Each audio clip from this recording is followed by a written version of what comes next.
Hello, everyone. Today we are learning about the basics of computer science. You may be thinking to yourself, well, I teach early childhood, language arts, or special education.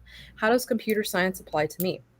After exploring a few key areas today, you might be surprised at how much computer science applies to your daily activities as a teacher.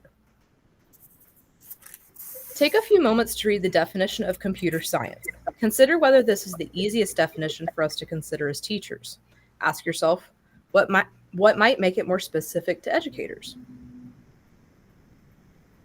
Luckily, there is a simpler way to consider computer science in a way that is applicable to all of us as teachers. Since computer science encompasses all aspects of a computer, as well as things like phones and tablets, we are constantly interacting with items related to computer science. During this presentation, we are going to dive deeper into the basic components of a computer, as well as storage options for computers.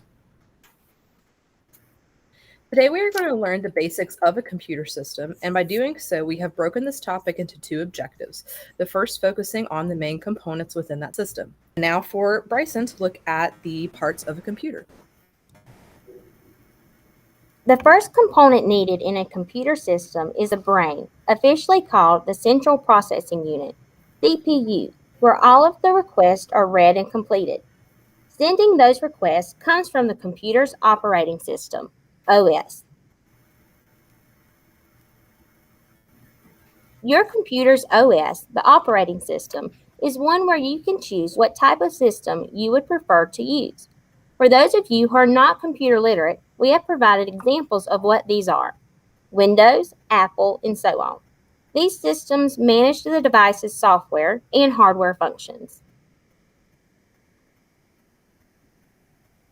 We are now looking at your computer system's RAM, random access memory. This is how your computer or device stores data. The main memory component for your computer is called internal memory, which can be accessed while you're using the device. As seen on the screen, your computer system also has an external memory, which we are going to elaborate on more in a few minutes. Your computer system also has two motherboards, north and south. North bridge connects the CPU, which stands for the Central Processing Unit, to the south bridge. This component manages the input and output functions. Ryan is going to tell you more. There are a few different types of devices on every computer that are extremely critical in regards to communication from one computer to computer. Let's first look at the input and output devices, or I/O devices. Your mouse is one example of an input device. This allows you, the user, to input data to another device. Your computer's monitor is one example of an output device, as it can display information received from another device. Peripherals are devices or accessories that can be used as input-output devices. One common example of a peripheral device on our computer is the microphone. Yes, you are on mute and you need to turn your mic on. Now that we've covered the main components of a computer system, let's move on to exploring the various types of storage options available in a computing environment. Over the next few slides, we will take a closer look at some common devices that we all use so we can better understand what they do and why we use them.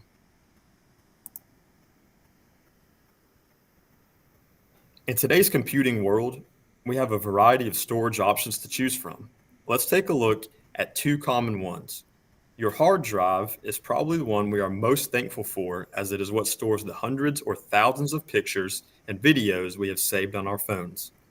One great thing about the hard drive is it continues to store data even when your device is turned off. Daryl's going to talk to you about our other one in a few more. Cloud storage is a service that allows users to store and access their data over the internet.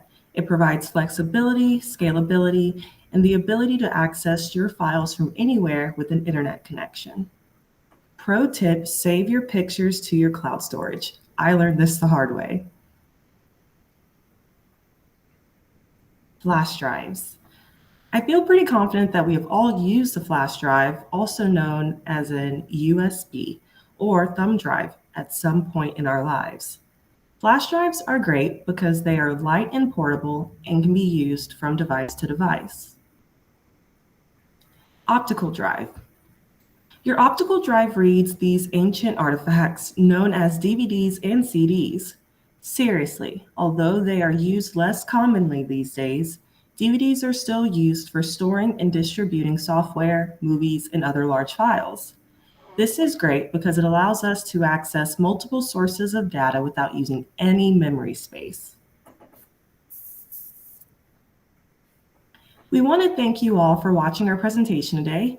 We hope you have a greater understanding and appreciation of what your computer and its devices do and how they work so efficiently, well, most of the time. We have listed some references that were used to assist in this presentation, and we will happily share those via email with anyone that would like. We truly hope this presentation has provided you with valuable insights into the components of a computer system and the storage options available. If you have any questions, feel free to ask.